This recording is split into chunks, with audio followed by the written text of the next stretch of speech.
Students, welcome to NEET classroom. मैं हूं आपके educator miss Vaishnavi Porwal and today we are going to start the new chapter that is the plant kingdom. Already in second chapter that is biological classification we have completed the three kingdoms, that is the kingdom Monera, kingdom Protista and kingdom Fungi. The fourth kingdom was kingdom Plantae. So it is separately given in the form of third chapter in 11th NCERT. So today we are going to deal with the third chapter that is the plant kingdom. कौन सा chapter start कर रहे हैं बेटा हम लोग आज? Plant kingdom. Already three kingdoms हमने बायोलॉजिकल क्लासिफिकेशन में पढ़े थे, ये फोर्थ किंगडम है that is the plant kingdom. आज प्लांट किंगडम की बात करें तो प्लांट किंगडम को डिवाइड किया गया है into algae, bryophytes, pteridophytes, gymnosperms and the highly advanced plants that are the angiosperms. तो ये पांच ग्रुप्स में किंगडम प्लांटी को या प्लांट किंगडम को हम लोग स्टडी करने वाले हैं। तो बिफोर स्टडिंग टू दिस और proceeding towards the algae we will see the system of classification। कुछ based on plant characters, plant के कैरेक्टर्स पे बेस्ड कुछ सिस्टम्स दी गई है in NCERT. So first we will study that systems, later on we will move towards the group algae. First system was the artificial system. कौन से system थी बेटा? फर्स्ट सिस्टम थी artificial system. It was given by लिनायस। किसने दिया था बेटा? ये याद रखना है, artificial system was given by लिनायस। अब जैसे कि हमने बात की कि जो क्लासिफिकेशन की सिस्टम्स थी, ये सिस्टम्स किस पे बेस्ड थी? तो प्लांट के कैरेक्टर्स पे। अब लिनायस ने क्या किया कि मॉर्फोलॉजिकल कैरेक्टर्स के बेसिस पे आर्टिफिशियल सिस्टम को बनाया बेस्ड ऑन मॉर्फोलॉजिकल कैरेक्टर्स। किस पे बेस्ड था? Based on morphological characters, morphological characters, morphological characters पे बेस्ड थी। अब ऐसा कौन सा मॉर्फोलॉजिकल कैरेक्टर लिनायस ने कंसिडर किया था आर्टिफिशियल सिस्टम के लिए? तो ये था बेटा नंबर ऑफ एंड्रोशियम। क्या कंसिडर किया था? Number of androecium. क्या कंसिडर किया था बेटा यहाँ पे? Number of androecium. Number of androecium इस सिंगल कैरेक्टर के बेसिस पे लिनायस ने आर्टिफिशियल सिस्टम तैयार की थी जिसमें मॉर्फोलॉजिकल कैरेक्टर के बेसिस पे प्लांट को डिवाइड किया गया था। अब जब भी क्लासिफिकेशन की बात करते हैं तो हम लोग ने ऑलरेडी बायोलॉजिकल क्लासिफिकेशन में पढ़ा है कि जब भी कोई क्लासिफिकेशन हम लोग करते हैं तो वहाँ पे अगर हम लोग कोई सिंगल कैरेक्टर को कंसिडर करते हैं तो मोर क्लोजली जो ऑर्गेनिजम्स है वो साथ में प्लेस नहीं होते हैं, unrelated groups are place together. जब भी हम कम कैरेक्टर यूज करते हैं क्लासिफिकेशन के लिए तो unrelated groups are place together. यहाँ पे भी वही हुआ, लिनायस ने एक single character, single morphological character को यूज किया that is the number of androecium, जिसके वजह से क्या हुआ? Unrelated groups are place together, are place together. Unrelated group साथ में आ गए जिनमें कोई सिमिलैरिटी नहीं थी, based on a single character. तो ये मेन ड्रॉबैक था आर्टिफिशियल सिस्टम का, जिसके वजह से कि जो अनरिलेटेड ग्रुप्स थे वो एक साथ प्लेस हो गए, कि जिसके वजह से इस सिस्टम को एक आर्टिफिशियल लुक आ रहा था, कि इसमें कुछ भी सिमिलैरिटी नहीं दिख रही थी, इसीलिए इस सिस्टम को आर्टिफिशियल सिस्टम कहा जाता है। इसके बाद सेकेंड सिस्टम थी that is the natural system, natural system of classification. ये दी थी बेटा Bentham and Hooker, Bentham and Hooker. It is mentioned in NCERT. Joseph Dalton Hooker and George Bentham, George Bentham and Joseph Dalton Hooker ने natural classification system दिया था। अब इसमें इन्होंने बहुत सारे कैरेक्टर्स को कंसिडर करके ग्रुप्स को प्लेस किया था। कौन से कैरेक्टर्स कंसिडर किए थे? एनाटॉमी, एनाटॉमी को कंसिडर किया था। साइटोलॉजी, साइटोलॉजी को भी कंसिडर किया था। मॉर्फोलॉजी, मॉर्फोलॉजी को भी कंसिडर किया था, embryology, and last is the phytochemistry. Phytochemistry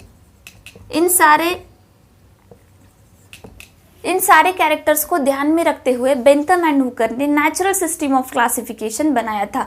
कौन कौन से कैरेक्टर्स थे? Anatomy, cytology, morphology, embryology and phytochemistry. इन सारे कैरेक्टर्स को ध्यान में रखते हुए नेचुरल सिस्टम दिया था बेंथम एंड हुकर ने, कि जिसके वजह से related species were placed together, related groups were placed together. हमने ऑलरेडी बायोलॉजिकल क्लासिफिकेशन में देखा है कि जब भी हम लोग क्लासिफिकेशन करते हैं कोई ऑर्गेनिजम्स, कोई ग्रुप्स का, तो अगर हम लोग सिंगल कैरेक्टर को कंसिडर करेंगे तो अनरिलेटेड ग्रुप्स साथ में आ जाएंगे। जितने ज़्यादा कैरेक्टर्स हम लोग कंसिडर करते हैं फॉर बेसिस ऑफ क्लासिफिकेशन, उतने ही मोर क्लोजली रिलेटेड ग्रुप्स साथ में प्लेस किए जा सकते हैं। तो यही डिफरेंस था artificial system and natural system में। इसके बाद थर्ड सिस्टम था, that was the most important, that was the phylogenetic system. Third system of classification थी बेटा सबसे important, that was the phylogenetic system of classification. कौन सी थी थर्ड सिस्टम? फाइलोजेनेटिक।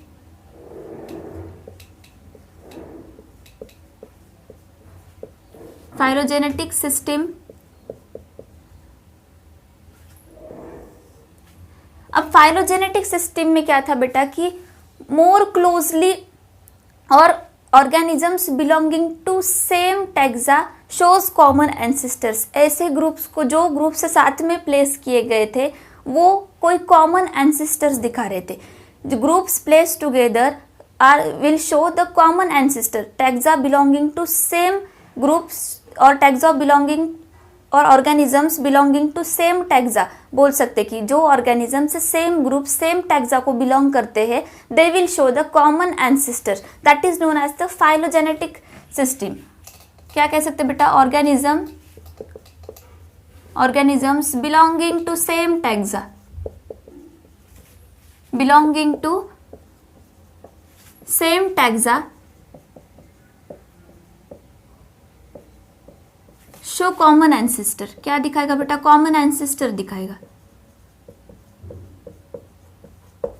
जो ग्रुप्स को साथ में प्लेस कर रहे हैं हम लोग, जो ग्रुप्स साथ में प्लेस किए गए हैं, वो क्या दिखाएंगे? एक कॉमन एंसेस्टर दिखाएंगे, कॉमन एंसेस्टर दिखाएंगे। That means they will show the evolutionary relationship. क्या दिखाएंगे? Show evolutionary relationship, evolutionary relationship दिखाएगा, इवोल्यूशनरी रिलेशनशिप। अब जो फाइलोजेनेटिक क्लासिफिकेशन था वो किस तरीके से हम लोग कर रहे थे? फाइलोजेनेटिक क्लासिफिकेशन में किस टेक्निक्स का यूज किया जाता है? तो first is the numerical taxonomy. Numerical taxonomy, it comes under the phylogenetic system. Numerical taxonomy एक ऐसी टैक्सोनॉमी है कि जिसके वजह से हम लोग कोई कैरेक्टर्स या कोई प्लांट के कैरेक्टर्स या प्लांट के ट्रेट्स को एक कोड देते हैं, कि जिसके वजह से एक डेटा पूरा तैयार हो जाता है। Computer based, it is a computer based technique, computer based numerical taxonomy है। न्यूमेरिकल टैक्सोनॉमी जो है वो कंप्यूटर बेस्ड टेक्नोलॉजी है, कि जिसके वजह से कोई प्लांट के कैरेक्टर को या कोई प्लांट के ट्रेट को हम लोग एक कोड देते हैं और उसका एक पूरा डेटा बनाया जाता है, कि जिसके वजह से हम हंड्रेड्स ऑफ कैरेक्टर्स को कंसिडर कर सकते हैं। क्या कर सकते हैं बेटा? Hundred of characters can be consider, characters can be consider. ये था numerical taxonomy. Numerical taxonomy computer based है, कि जिसकी वजह से प्लांट कैरेक्टर को हम लोग कोई कोड दे रहे हैं जिसका एक पूरा डेटा बनाया जा सकता है और जिसमें हंड्रेड्स ऑफ कैरेक्टर्स को हम लोग कंसिडर कर सकते हैं। Second was the cyto taxonomy. Cyto taxonomy, cyto taxonomy को ही हम लोग क्या कह सकते हैं बेटा? कैरियो टैक्सोनॉमी, ऑल्टरनेटिव नेम है कैरियो टैक्सोनॉमी।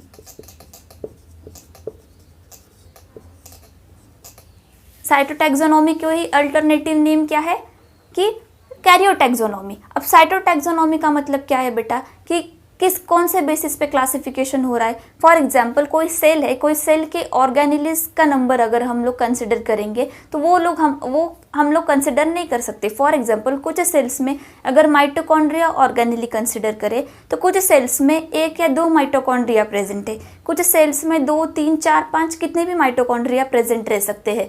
तो ये इसके बेसिस पे हम लोग क्लासिफिकेशन नहीं कर सकते। साइटोटैक्सोनॉमी में क्लासिफिकेशन कब होता है, जो कॉन्स्टेंट होता है। For example chromosome number,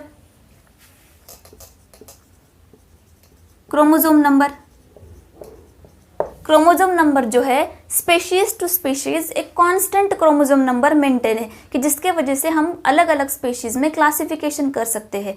her species to species chromosome number, chromosome behaviour ये सेम रहता है। Based on chromosome number, chromosome behaviour, chromosome behaviour पे, क्रोमोसोम नंबर के बेसिस पे साइटोटैक्सोनॉमी की जा सकती है। क्योंकि ये कैरेक्टर क्यों यूज किया है क्लासिफिकेशन के लिए, because it is constant. Species to species ये कांस्टेंट है, ऑर्गेनेलिज ये कांस्टेंट नहीं है। एक सेल में एक से ज्यादा भी ऑर्गेनेलिज पाए जा सकते हैं, इट वैरीज इन नंबर, लेकिन क्रोमोसोम नंबर, क्रोमोसोम बिहेवियर है जो स्पेशीज टू स्पेशीज कांस्टेंट रहता है। इसीलिए साइटोटैक्सोनॉमी में इस चीज को यूज किया जाता है फॉर क्लासिफिकेशन। थर्ड क्या है बेटा आपका, थर्ड आपको कंसिडर किया जाता है कीमोटैक्सोनॉमी। क्या है कीमोटैक्सोनॉमी?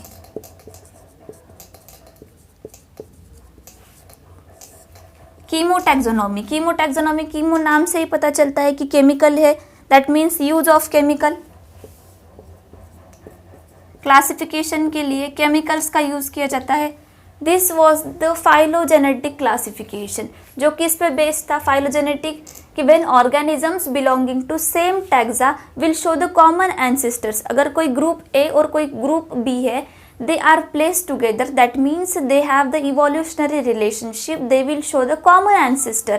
अब जो क्लासिफिकेशन किए जाते हैं कुछ टेक्निक्स है फाइलोजेनेटिक सिस्टम ऑफ क्लासिफिकेशन की। For example is a numerical taxonomy, जो कि कंप्यूटर बेस्ड टेक्निक है कि जिसमें एक ट्रेट कैरेक्टर्स को कंसिडर किया जाता है, जिन्हें कोड दिया जाता है एंड उसके बेस पे एक डेटा बनाया जाता है कि जिसमें हंड्रेड्स ऑफ कैरेक्टर्स हम लोग कंसिडर कर सकते हैं।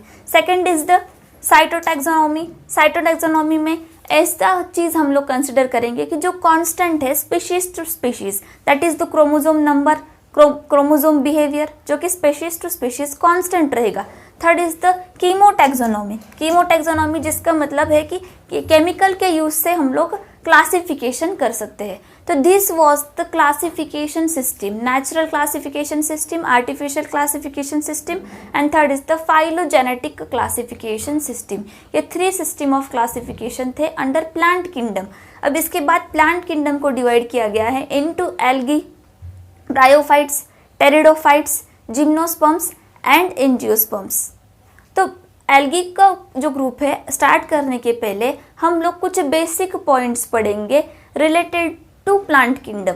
जो बेसिक पॉइंट्स पता होना बहुत जरूरी, that will be useful when we will study the groups algae, bryophytes, pteridophytes, जो उसके लिए बहुत यूजफुल होने वाली है बेसिक टर्म्स।